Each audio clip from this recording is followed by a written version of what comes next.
नमस्कार, स्वागत आप सभी का इंडिया फर्स्ट न्यूज के खास प्रोग्राम पर्सनालिटी फर्स्ट में। मित्रों, मध्य प्रदेश में उपचुनाव कभी भी हो सकते हैं और इसको लेकर दोनों ही पार्टी यानी कि भारतीय जनता पार्टी और कांग्रेस तैयारियों में जुट चुकी हैं। दांव पे लगी हैं 22 विधानसभा सीट और 2 जो निधन होने की वजह से खाली हो चुकी हैं 24। और अगर हम कहें कि इसमें से ज्यादातर सीट ग्वालियर चंबल संभाग की हैं, लगभग 16, तो आप समझ सकते हैं कि इस क्षेत्र का कितना महत्व इस समय मध्य प्रदेश की राजनीति में है। ये उपचुनाव इस लिहाज से भी महत्वपूर्ण है कि जो भी इस चुनाव में बाजी मारेगा, सत्ता का सिंहासन उसकी झोली में आ गिरेगा।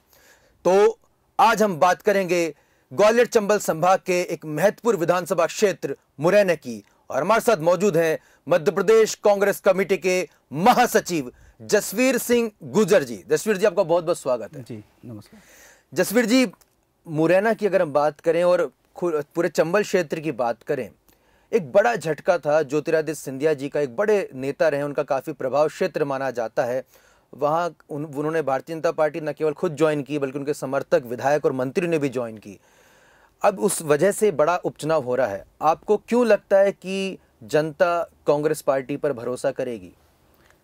मुझे क्या, पूरे मध्य प्रदेश की जनता को लग रहा है। हर व्यक्ति, जन जन की आवाज़ कांग्रेस है और इसका बहुत बड़ा कारण है। आपको बताना चाहूँगा कि कोई भी नेता, आप इतिहास उठाकर देख लीजिए, कोई भी नेता जिन्होंने लीडिंग पार्टी को छोड़ा है उसका जो हश्र हुआ है वो आप जान सकते हैं। उमा भारती जी ने भी कुछ समय पहले पार्टी छोड़ी थी। एक समय वो मुख्यमंत्री थी इस प्रदेश की, और उसके बाद में जब वो उन्होंने अपनी खुद की पार्टी बना के चुनाव लड़ा तो 4-5 सीटें ही जीत पाए। तो आप जानते हैं ये वोट न कि ग्वालियर चंबल संभाग में प्रभाव सिंधिया जी का नहीं था, प्रभाव था कांग्रेस का, और कांग्रेस के बैनर की वजह से ही उनको इतना सपोर्ट मिलता था, पब्लिक उनको पसंद करती थी। आने वाले समय में आज आप देख रहे हैं उनकी स्थिति क्या है। ग्वालियर चंबल में मुझे लगता है कितने दिनों से पहुंच नहीं पाए वो वहाँ तक, वो सामना नहीं कर पा रहे पब्लिक का। छोटे छोटे बूथ लेवल के कार्यकर्ता फ़ोन करके कह रहे साहब कांग्रेस में हो या मेरे साथ हो, ये स्थिति है उनकी। तो मैं नहीं मानता कि ये उनका प्रभाव था, ये प्रभाव कांग्रेस का था और कांग्रेस का रहेगा। इसीलिए पार्टी जीतेगी, क्योंकि उनने जो धोखा, जो 22 विधायकों ने कांग्रेस से गद्दारी करके जो बीजेपी का दामन थामा है, इसका बदला पार्टी जनता लेगी। और इसलिए लेगी क्योंकि जनता ने वोट कांग्रेस को दिया था, इन लोगों को नहीं दिया था। लेकिन जसवीर जी, कांग्रेस की अगर हम परिपाटी या कहा जाए कि कल्चर की बात करें तो यहाँ पर नेता आधारित जो है कार्यकर्ता होते हैं। निष्ठा नेताओं के प्रति ज़्यादा देखने को मिलती है। चाहे हम दिग्विजय सिंह जी के गुट की बात करें, चाहे कमलनाथ जी के गुट की बात करें, अजय सिंह जी के गुट की बात करें, सुरेश पचौरी जी के गुट की बात करें, और कहीं ना कहीं मध्य प्रदेश कांग्रेस की समस्या ही ये गुटबाजी रही है। उसमें से एक गुट, सिंधिया जी का गुट, अलग हो गया। तो आप कैसे कह सकते हैं कि जो बाकी के जो कार्यकर्ता हैं वो कांग्रेस के प्रति निष्ठावान हैं, अपने नेता, अपने गुट के प्रति नहीं? कांग्रेस में आपको बताना चाहूँगा, कांग्रेस में कोई गुट नहीं था। कांग्रेस एक है और एक होकर ही काम करती थी। सिंधिया जी ने ज़बरदस्ती अपने लोगों को जोड़ने का काम किया, व्यक्तिगत रूप से। उन्होंने पार्टी से जोड़ने का काम नहीं किया। कई लोगों का इस तरह का उनका जो नेचर था, इसकी वजह से उनको ऐसा लगता था कि मेरा बहुत बड़ा वर्चस्व है। किसी व्यक्ति को जोड़ना और जनता को जोड़ना बड़ा अंतर होता है। आपको क्लियर बताना चाहूँगा, जनता पसंद पार्टी को करती है, नेता को करती है, मैं मानता हूँ, लेकिन किसी की गुलामी नहीं करती। या आप कोई भी नेता ये किसी तरह से नहीं बोल सकता कि मैंने जनता को बांध रखा है या मेरे अंडर काम कर रही जनता। जनता के अंडर में नेता काम कर रहा है। तो ये बिल्कुल नहीं है इस तरह का, ये तो अफवाह मानो आप इसको, कि इस तरह की बात है, कुछ ज़्यादा मायने नहीं रखती। जसवीर जी, लेकिन जनता ये तो देखेगी कि क्या कुछ काम हुए, क्या कुछ नहीं हुए, क्योंकि जनता को अब कहा जाए कि 1.25 साल की अगर आपकी कांग्रेस की सरकार रही तो वो ऐसे कौन से काम है जो धरातल पर दिखाई दे रहे हैं?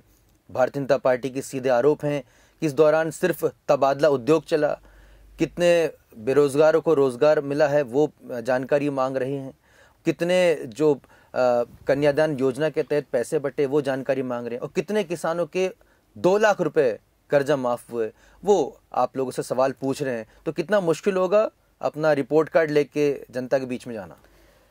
बिल्कुल मुश्किल नहीं है, और ये बड़ी विडंबना है इस मध्य प्रदेश की कि जिस पार्टी ने 15 साल राज किया इस मध्य प्रदेश पर, और जिस पार्टी की 1.5 साल सरकार चली है, 15 महीने जिसकी सरकार चली है, 15 साल सरकार राज करने वाली पार्टी 15 महीने की पार्टी से जवाब ले रही है। जवाब तो हमको लेना चाहिए बीजेपी से कि 15 साल में आपने क्या किया। आपने वो तो कितने लोगों जवाब को आप रोजगार मांगकर दिया? आप एक बार सत्ता में आ चुके हैं जी। अब आप जवाब देने की बारी आपकी भी है। अब हमारी जवाब देने की बारी, जो 15 महीने में जो हम लोगों ने कई तरह के कार्य किए। कमलनाथ जी ने जो योजना बनाई थी, मध्य प्रदेश को डेवलप करने की योजना बनाई थी, रोजगार के सेक्टर में भी उन्होंने कई तरह के, अभी एक समिट किया ही था, आपको मालूम था, इंदौर में कई लोगों को इकट्ठा किया, और आने वाले समय उद्योग लगने वाले थे कि इन लोगों को ये पचा नहीं पाए। इनको डर था कि कमलनाथ जी के युवाओं को रोजगार दे दिया तो कमलनाथ जी यहाँ सत्ता में लगातार बने रहेंगे, ये डर उनके अंदर था। इनके जो गुंडे थे, जो बदमाश थे, भूमाफिया थे, दूध के मिलावटी जो लोग थे, जो शुद्ध के लिए युद्ध का जो कार्यक्रम हमारी कांग्रेस पार्टी ने चलाया, उससे आपको समझ में आ रहा होगा कि इस प्रदेश में बीमारियों का गढ़ बना रखा था। बीजेपी कहती है कि शुद्ध जो है हमारी तरफ आ गया है और युद्ध कांग्रेस में छिड़ गया है। नहीं, ये उनका मानना गलत है। ये तो जनता बताएगी उनको उपचुनाव में कि शुद्ध किसकी तरफ है और युद्ध किसकी तरफ है। जिस दिन से सिंधिया जी बीजेपी में गए हैं, उस दिन से आप लगातार देख रहे होंगे, मैं नहीं कह रहा, आप खुद ही देख रहे होंगे, युद्ध लगातार भाजपा में हो रहा है। चाहे मंत्रिमंडल को लेके हो, चाहे वो विधायकों के टिकट देने का मामला हो, चाहे किसी न किसी कार्यकर्ता को संगठन में एडजस्ट करने का मामला हो, युद्ध वहाँ हो रहा है। कांग्रेस में जिस दिन सिंधिया जी गए, उसके बाद बड़ी शांति है, और एक बैनर, एक नेता के नीचे काम करना सारा कार्यकर्ता तैयार है कांग्रेस। जसवीर जी, कांग्रेस पे जो सबसे बड़े आरोप लगते हैं उसमें ये भी है कि ये एक कहा जाए कि नेपोटिज्म, यानी कि पिता पुत्र को चाह रहा है, भाई भतीजावाद वो काफ़ी देखने को मिलता है। कमलनाथ जी पे भी तो सीधे आरोप लगे कि उन्होंने जो किया अपने बेटे के लिए किया। दिग्विजय सिंह जी जो कर रहे हैं अपने बेटे जयवर्धन अपने भतीजे के लिए कर रहे हैं। तो ये इन आरोपों से, और टॉप की हम बात करें तो राहुल गांधी जी पर भी ये आरोप है कि सोनिया गांधी जी हटती हैं तो राहुल गांधी जी अध्यक्ष बन जाते हैं, राहुल गांधी जी हटते हैं तो सोनिया गांधी जी अध्यक्ष बन जाती हैं। तो जो परिवारवाद से जो ग्रसित वो पार्टी है, उसमें आप जैसे युवा कैसे अपनी जगह बनाएंगे और कार्यकर्ता अपने हितों को लेकर कितना अपने आप को सुरक्षित समझेंगे? मैं समझता हूँ कि कांग्रेस पार्टी में जितना युवा अपने आप को सुरक्षित समझता है, और जितना जो विचारधारा है कांग्रेस पार्टी की, उसके माध्यम से जितनी तेज़ी से कांग्रेस पार्टी में बढ़ावा युवाओं को मिलता है, बीजेपी में कभी नहीं मिल सकता। और रही परिवारवाद की बात, तो मैं आपको बताना चाहूँगा कि विजय वर्गीय जी के लड़के को टिकट मिला। आप देख रहे हैं, विजय वर्गीय जी ने राजनीति करी, उसके बाद उनके लड़के राजनीति कर रहे हैं, विधायक सभा का टिकट मिला। नरेंद्र सिंह जी राजनीति कर रहे हैं, अपने बच्चे को वहाँ लगाए हुए हैं। प्रभात झा जी राजनीति कर रहे हैं, उनके बच्चे तसमुल झा को लगाए हुए हैं। उनको टिकट नहीं मिला? नहीं, टिकट नहीं मिला, लेकिन मांगा उन्होंने। 2018 के चुनाव मांगा, अब भी मांगेंगे, अगर मौका आएगा वो फिर मांगेंगे। नरेंद्र सिंह तोमर जी के लड़के के लिए मांगेंगे लगातार। ये तो देखिए, अगर किसी पॉलिटिकल, जिस तरह डॉक्टर का बेटा डॉक्टर बनना चाहता है, किसी पॉलिटिकल व्यक्ति का बच्चा अगर पॉलिटिक्स करना चाहता है, तो इसमें कोई बुराई क्या है? मैं आप भी इस चीज को समझ सकते हैं। बिल्कुल, परिवारवाद अगर देखा जाए इसको वृहद तौर पे तो बहुत बड़ा मुद्दा नहीं रह गया है, और अभी इससे कोई भी पार्टी अछूती नहीं है। मुरैना की हम बात करना चाहेंगे। आप जिस समाज से, गुर्जर समाज से आते हैं, हालांकि मैं जातिवाद के आधारित राजनीति का विरोध करता हूं, लेकिन ये एक बड़ा फैक्टर रहा है हमारे हिंदुस्तान की राजनीति का।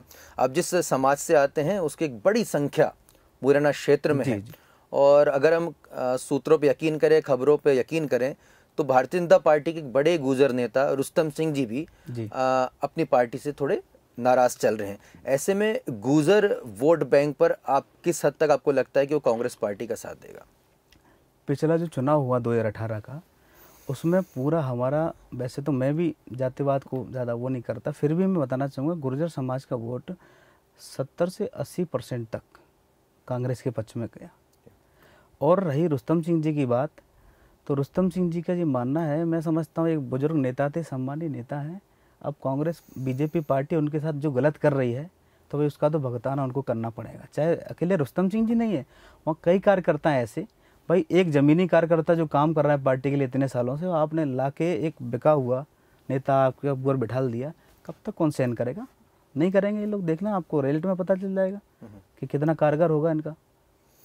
जसवीर जी, आप फूल सिंह बरिया जी से काफ़ी लंबे समय से जुड़े रहे हैं। आप इंजीनियर हैं, लेकिन आपने फूल सिंह बरिया जी के जो विचारधारा से प्रभावित होकर उनके साथ में काफ़ी लंबे समय से रहे। दलित वोट बैंक भी एक डिसाइडिंग फैक्टर है, और अगर हम कहें कि बसपा बहुजन समाज पार्टी भी जिस क्षेत्रों में बेहतर प्रदर्शन करती है मध्य प्रदेश में, उसमें ग्वालियर चंबल संभाग महत्वपूर्ण है। फूल सिंह बरिया जी इस समय कांग्रेस के पाले में खड़े हुए हैं, आप उनके काफ़ी समर्थक रहे हैं। दलित वोट बैंक किस हद तक डाइवर्ट हो पाएगा? सवाल इसलिए भी ज़रूरी है क्योंकि सेकंड प्रायोरिटी पे फूल सिंह बरिया जी को राज्यसभा में माना जा रहा है। जी। तो ऐसे में क्या कांग्रेस कोई बड़ा दाव खेल सकती है जिससे एक दलित वोट बैंक को भी इकट्ठा कर सके? ये तो देखिए हमारे हाईकमान का निर्णय है। हमारे माननीय राजा साहब दिग्विजय सिंह जी और माननीय फूल सिंह बरेजा जी दोनों मैदान में। हम तो सोचते हैं फर्स्ट और सेकंड क्या होता है, दोनों ही जीत के जाएंगे। राज्यसभा में आप देखना, जब चुनाव होगा 19 तारीख को, एक चौंकाने वाला रिजल्ट आपके सामने होगा कि दोनों के दोनों जीत कर जाएंगे।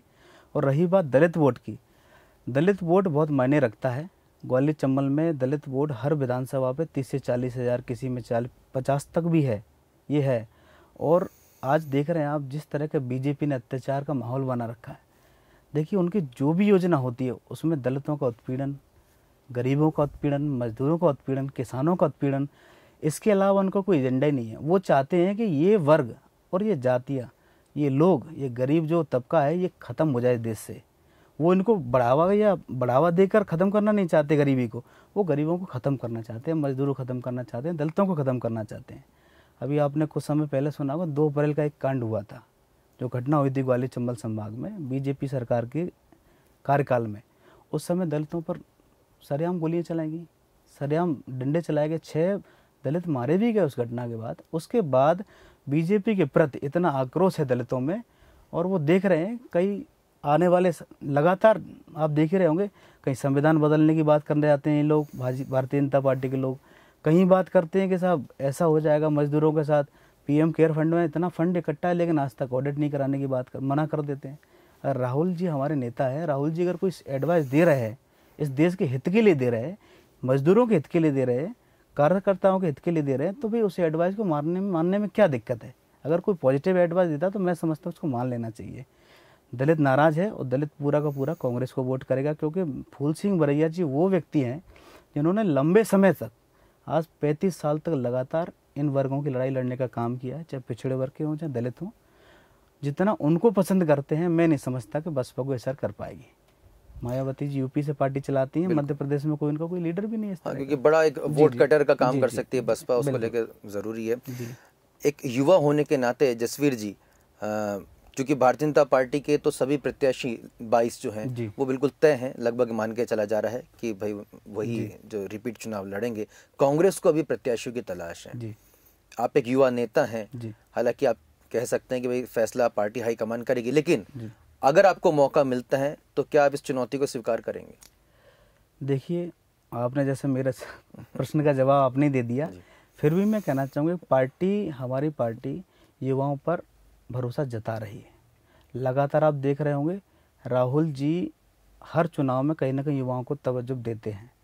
हमारे माननीय कमलनाथ जी भी बराबर, पिछले चुनाव में आपने देखा होगा कांग्रेस पार्टी से काफ़ी युवा नेता जीत के आए। इसी तरह कमलनाथ जी, माननीय राजा साहब, सभी लोग चाहते हैं अच्छे से जीत के आए।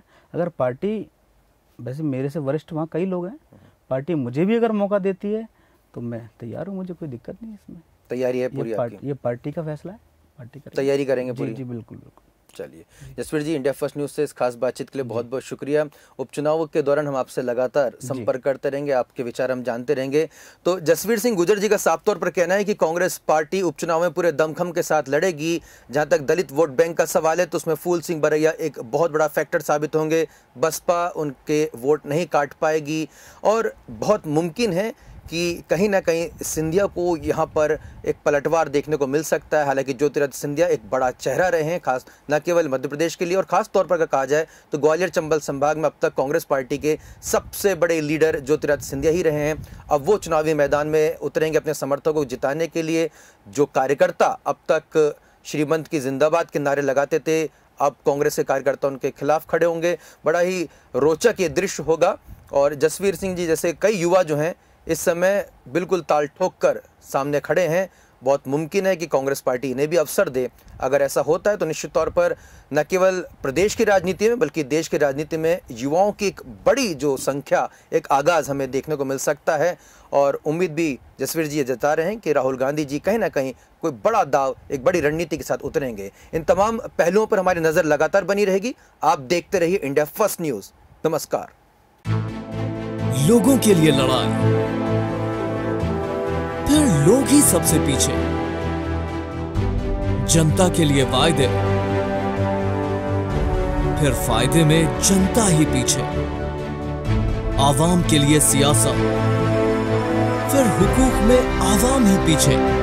Public first, India first news का ऐसा मंच जहां सिर्फ और सिर्फ आपके मुद्दे पहले, आपकी आवाज फर्स्ट। देखिए public first, voice of public, only on India first news.